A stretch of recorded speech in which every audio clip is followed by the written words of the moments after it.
Okay, testing. Can someone let me know if you can hear me okay and what I should turn up or turn down?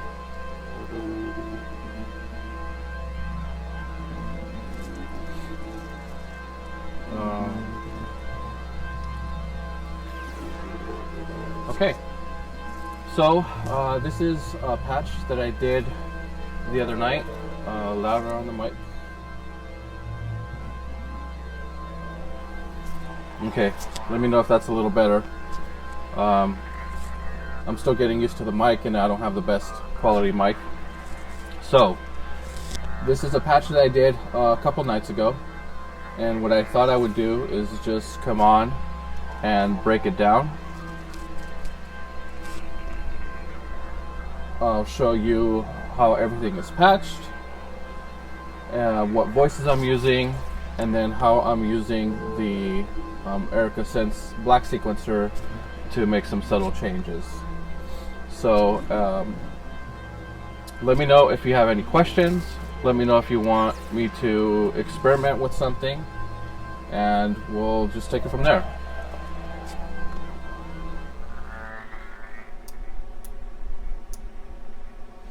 Okay, so if you could see down in this little corner, here, let me do this.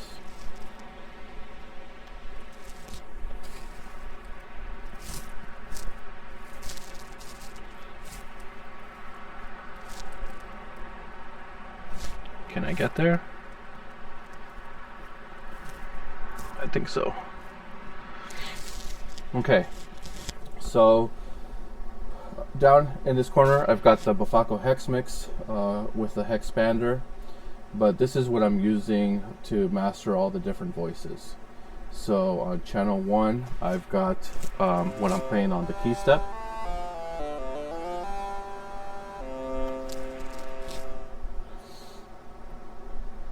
Then on channel 2,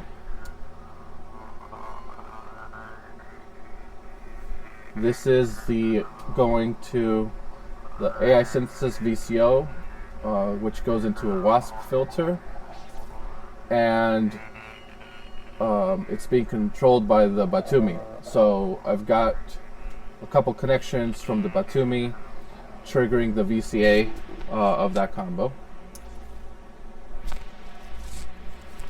I've got to switch back to a window so I can see.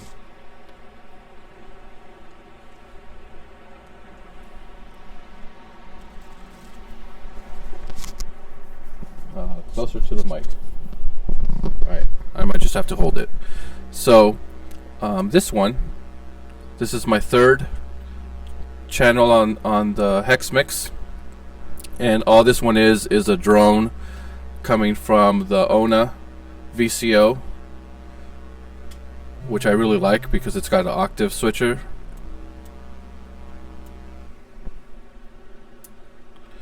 And then channel 4.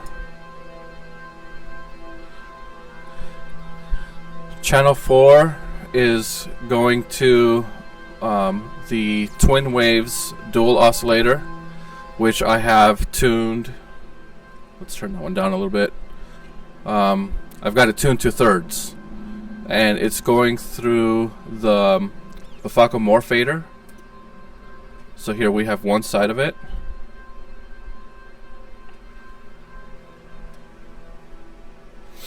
There's the other, and the morphader lets me combine them, and I'll show that in closer detail.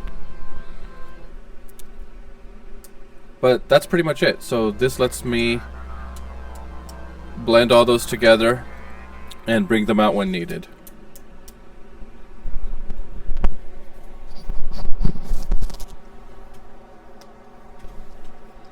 So let's go back up.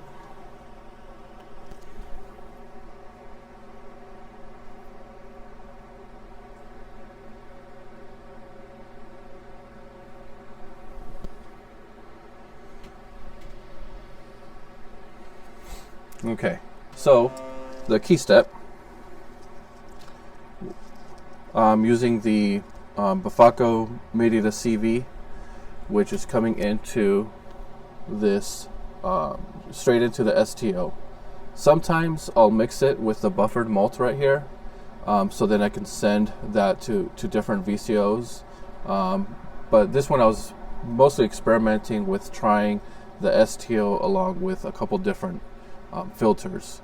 I've been using it with the Buddha, which is right next to it, but in this case we're going to Three Sisters.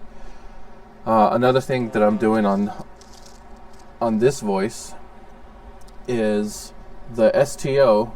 I've got the sine wave and the mix of the triangle and sine going over to Three Sisters, but I've got the sub going into this same back input in here, and this is without it, and this is the linear input.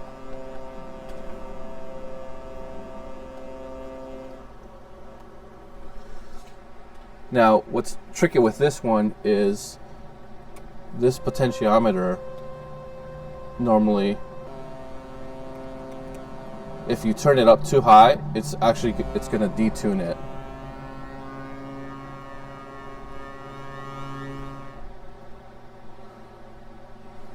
So that's something that you gotta watch out for if you prefer the tone that you're getting out of this.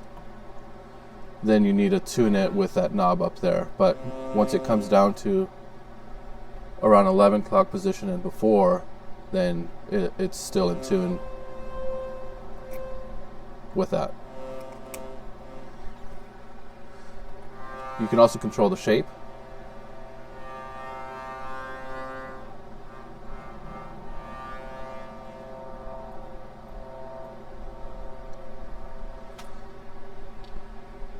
So this has its own built-in wave folder, which I sometimes will disable this because I'm using the noise engineering Buddha, and the way I do that is with these little handy keychain / normalizer, and when you put that in, then it breaks that connection. And then I'm not using the built-in wave folding function, I'll use something different.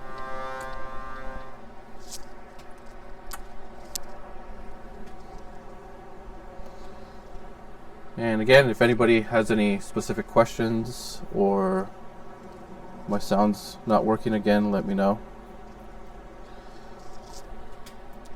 So here to the Three Sisters, I just go out to the Javelin, which is ADSR envelope with built-in VCA, and then I come out to the channel 1 on the hex mix.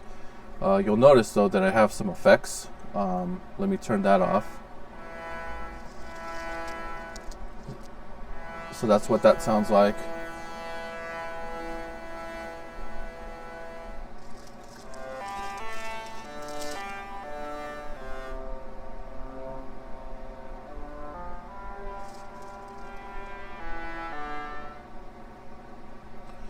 But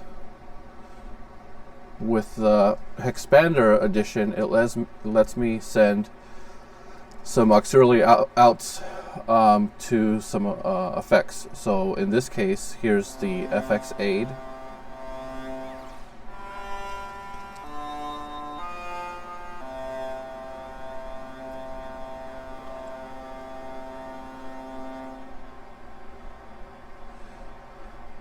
And the FX8, I also have some LFOs going in to inputs 1 and 2, which mess with the delay and how much chorus is coming in. And that's how I get those weird metallic-y, springy, slinky going down metal stair sound.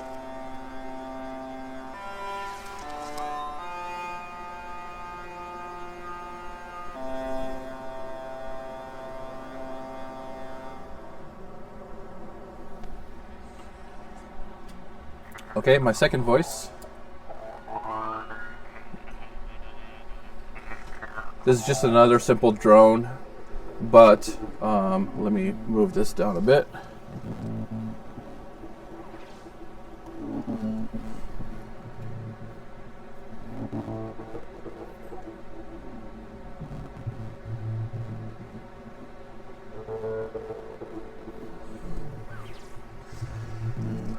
So the AI Synth VCO, I have this going into the WASP filter, then going into this dual VCA, and you'll notice here the BbartokK LFO, I've actually got a bit of a mess going on here, but let me. So here I have just the sine wave LFO going into the first VCA, and from the WASP I have both outputs. I have the band pass going to the top, and then I have the low pass high pass out going to the second part of the VCA, and then I mix those two together. The sine wave LFO goes to the top, and then here I have the sawtooth LFO going into the bottom. But one thing I like doing a lot is you can add the same LFOs back into the other ones. So here I take a square into the first one, and then a square into the second one, and that lets me have that kind of a syncopated galloping feel. So the WASP, what am I modulating the CV? So I have the a little lower. I can't bring the camera. Actually, let me do this one. I have the sloth LFO 1U modules, and I'm sending that into the frequency input, CV input on the WASP.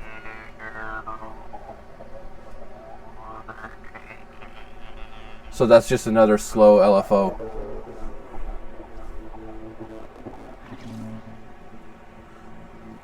And again, this is going through the FX aid, as well as the overseer and muscle for compression. This is without.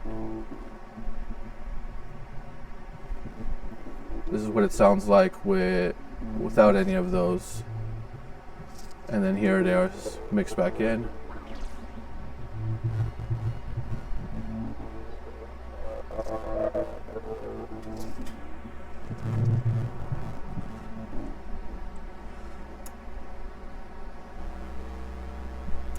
Okay, for the third one, this is the Nano Ona VCO, which I really like. I mean, this thing has two subs out. It has a mix. It's got a sine, a triangle, a saw, a square wave. It's linear and exponential. It has a LFO mode. The octave switcher. I mean, this thing is just fantastic, and it's also like 6-8 HP. Oh, I didn't move the camera back up.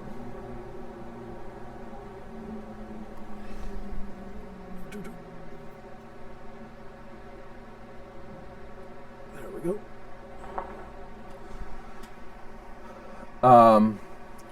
And this one, I'm actually really not doing too much. I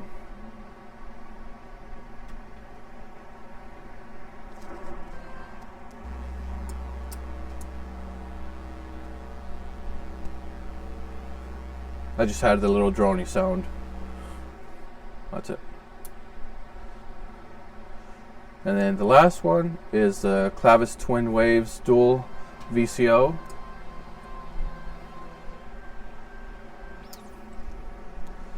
And again, I've got two outputs.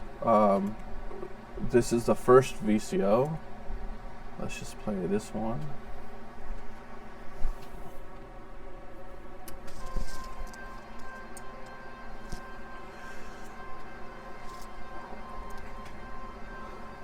So the first one is tuned to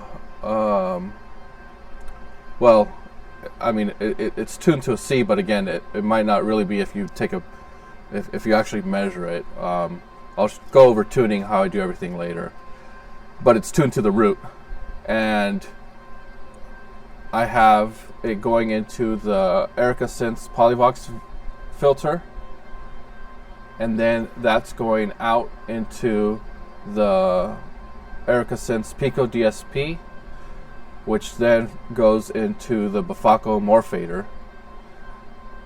That was the first oscillator. The second oscillator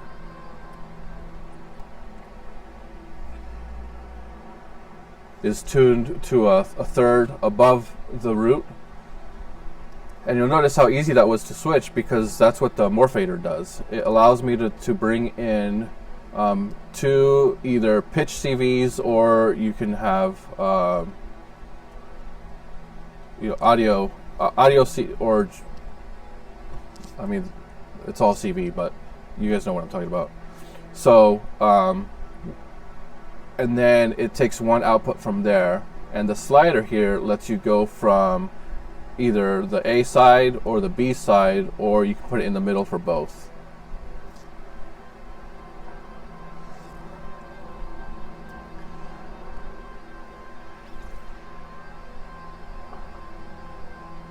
It also has attenuators here, so then you can work on getting that mix right. It's hard to see, but actually the first VCO from Twin Waves is actually pretty loud, so I have it almost at the 11 o'clock position, and then the second one, I've got this one almost turned all the way up. The second one is also going through this crush delay, which this crush delay doesn't really do much unless the note is moving, and then it'll add the effect.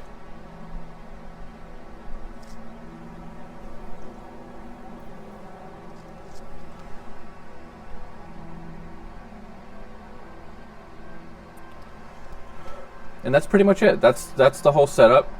So with all of them on, it sounds like.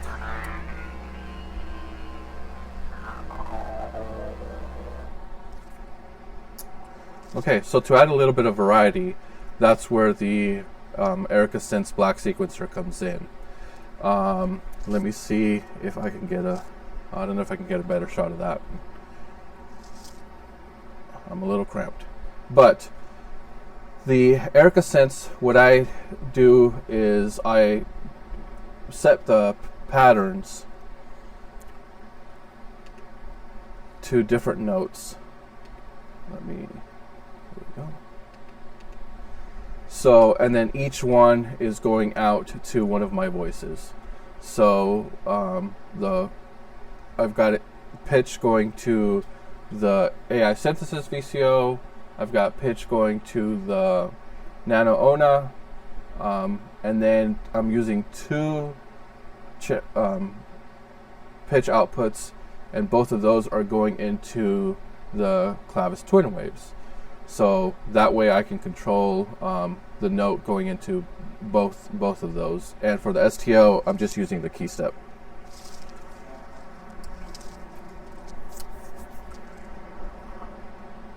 So on the Black Sequencer,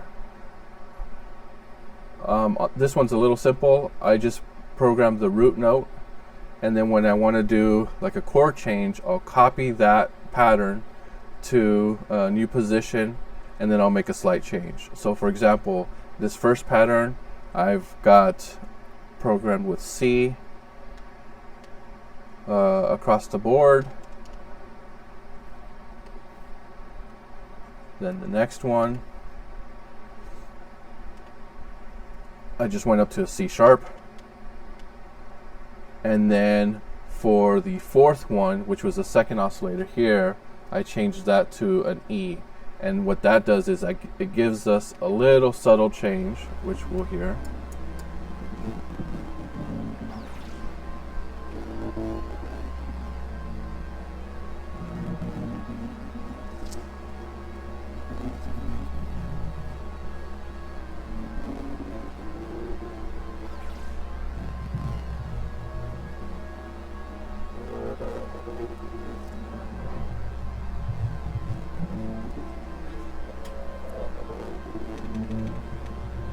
And then really that's all I did. I've got 2 more of those, so I just cycle through them.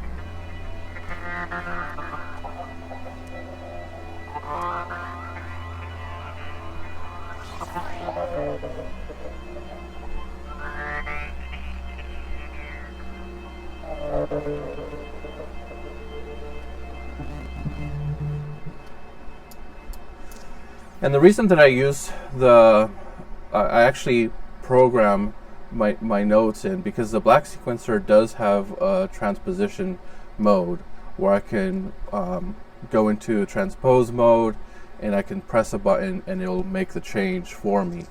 But that's done within the boundaries of if I'm using the quantizer with whatever quantized mode I'm in. So a major scale, a minor scale, a blues, the whatever that is, it's still doing the traditional 1 through 6 chords for that scale. But with this particular piece, I couldn't do that because I was only going up half a step between 2 of the patterns, and then on some of them, if you want to do like a diminished 7th, or if you want to actually modulate to a different key, it doesn't really let you do that. So this way I can say, no, these are the exact notes that I want to use, and I think that's it. The last thing I wanted to cover was tuning. I see a lot of questions about this, and one little trick that I do is on the black sequencer, and I also did this on my other sequencer. I had the 1010 toolbox, but I assign one of on here it's a pattern, on the toolbox it was just one of the saved songs, but I assign one to be the exact same note. And what that lets me do is quickly run through and tune things. And let me show you what that sounds like.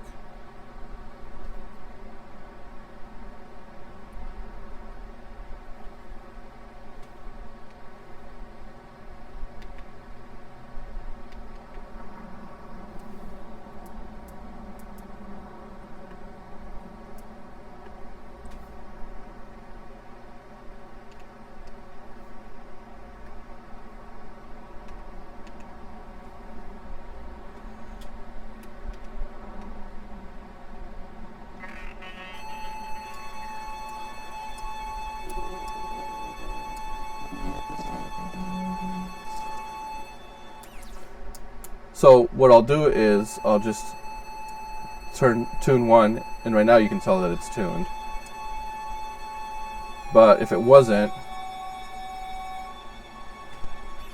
so I say, okay, here's the one that I want to tune to, then I could just come over.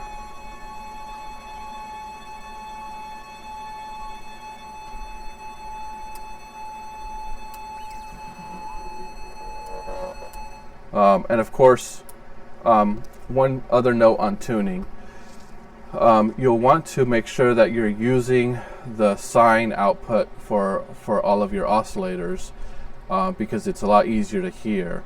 I also have here the IntelliGel Zeroscope, which lets me tune it, but when you put in a sawtooth wave, or like the sub, it has a little hard time showing what the note is. If you switch to the sine wave output, it'll show a lot better. Also, hearing it, you'll want to use the sine just because it's a cleaner wave, and you don't have possibly the harmonics mixed in.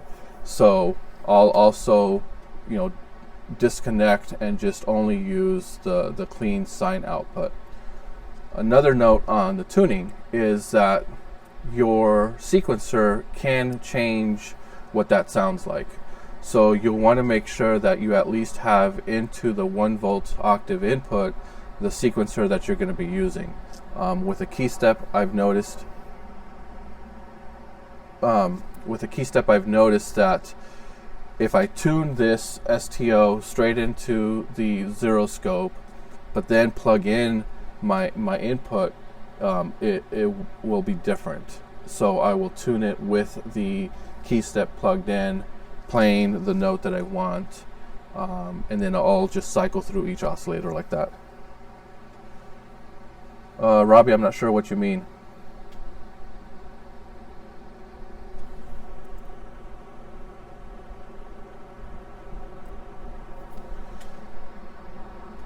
Yeah, let me know what you mean, Robbie. So now that that's done, then I can stop that. I can switch back to my pattern that I want, or the song that I want, and you're ready to go. And I think that was it for today. So I'm gonna play it out a little bit, unless anybody has any more questions.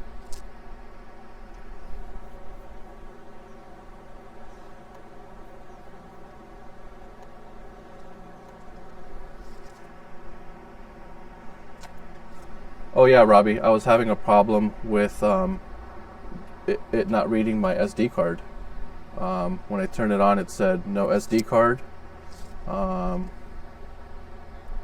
Took out the card. Well, I turned it off, took out the card, reinserted it, thinking maybe it was loose, but it said no SD card. So took out the card, just cleaned the contacts, make sure, I mean, nothing looked weird on my end, but no matter what I did, I couldn't get it to read the SD card.